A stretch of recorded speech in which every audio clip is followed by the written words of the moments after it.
Greetings, fellow mammals. Don't be irritated because of your votes, they do matter. I'm just planning ahead a bit further than you might be able to foresee right now. So today we have another DMR on our hands. To unlock the G428 you need to get 10 kills with assault rifles from a distance of 50 meters or more in a single round, and 80 kills and assists with marksman rifles. Both of those should be pretty easy to do, and if not, just do it in a co-op mode. Again, I recommend Breakthrough on Stranded for the longer range challenges. Once you got the weapon and have unlocked all of its attachments, as I showcase in my bot farm video, I have this loadout for you. I know for long-time readers of my scribbles this might seem a bit different, but I will get to my reasons for these changes in a minute. And after that I will have to readjust the current C tier ranking, because I think I made that with a limited understanding of this weapon when I first analyzed it. So let's get right into it with the time to kill charts. We have another triplet of ammo types, but before I can throw standard ammo on the chart, I have to inform you that this one in itself, but mainly split between the default and the extended version, is completely twisted.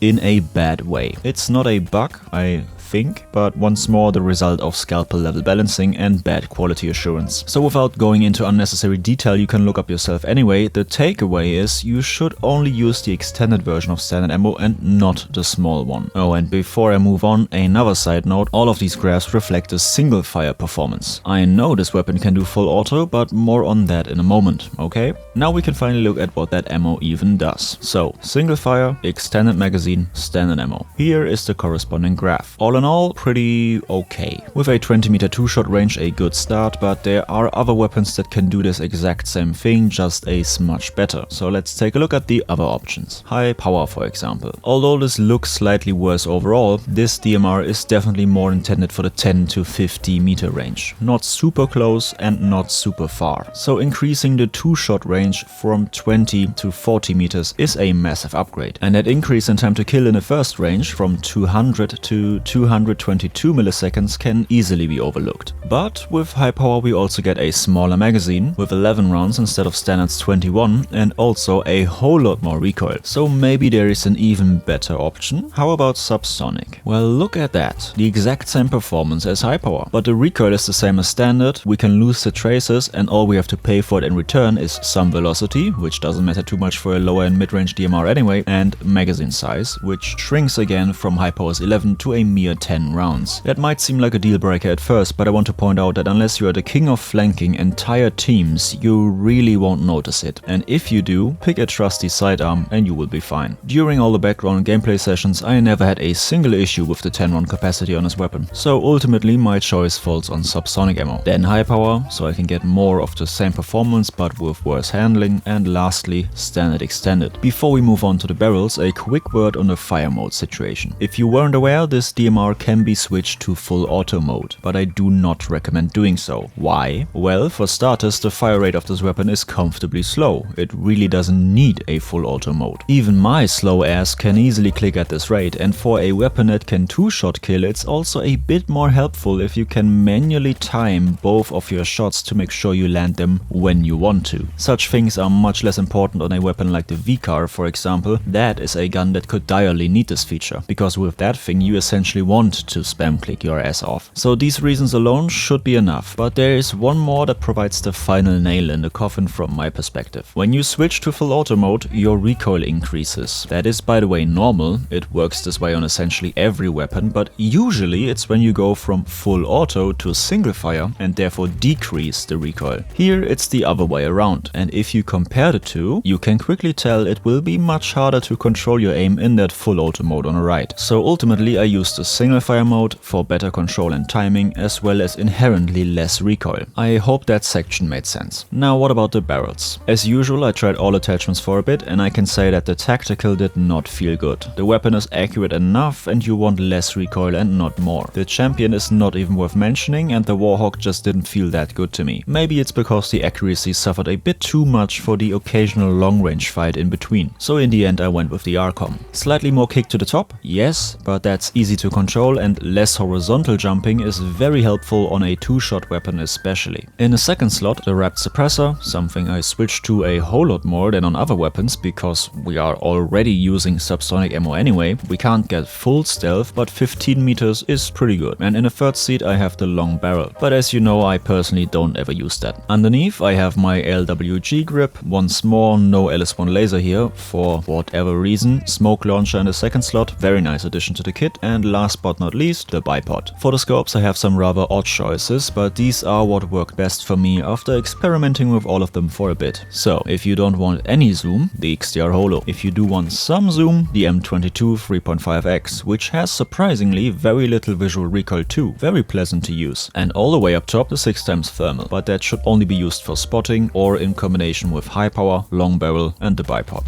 And that's it for the loadout chapter. So what exactly do I have to change about the former C-tier placement? Well, gotta be honest, I am not the biggest DMR fan, and when I first used this weapon and made my decision on it, I simply misunderstood it. I used it with standard ammo back then and in full auto mode. The result was a really underwhelming performance. Constantly losing close range fights because although 20 meters isn't bad, it's really not great for a 2-shot weapon either. And once you hit that 3-shot step, you will really feel the increase in time to kill. But now, after my re-evaluation, using it a bit more defensively with a much more comfortable 40 meter range, no tracers and a 3.5x zoom optic that is actually usable, it felt better, noticeably so. But the conundrum I was now stuck on is whether to put this into B or A tier. In itself it seems A tier worthy. Good 40 meter 2-shot range, quick reloads, smoke launcher, it's nice. But when you start to look around you notice that even the Vault DMRs can do the same thing but better. Yes, without all the attachments, fair, but while I do love the smoke launcher, it does not lift this weapon up by a whole tier. So my final decision is to place it in B tier. For regular players like me, the G428 is just easy to use. It works and it has smoke, but it's certainly not a go-to option. Hence why B tier seems very fitting to me. Let me know in the comments if you agree or not, and that's it for today. Don't forget to vote in a new poll and give me new proposals for the next one. Until then, I will see you on the battlefield. Sorrow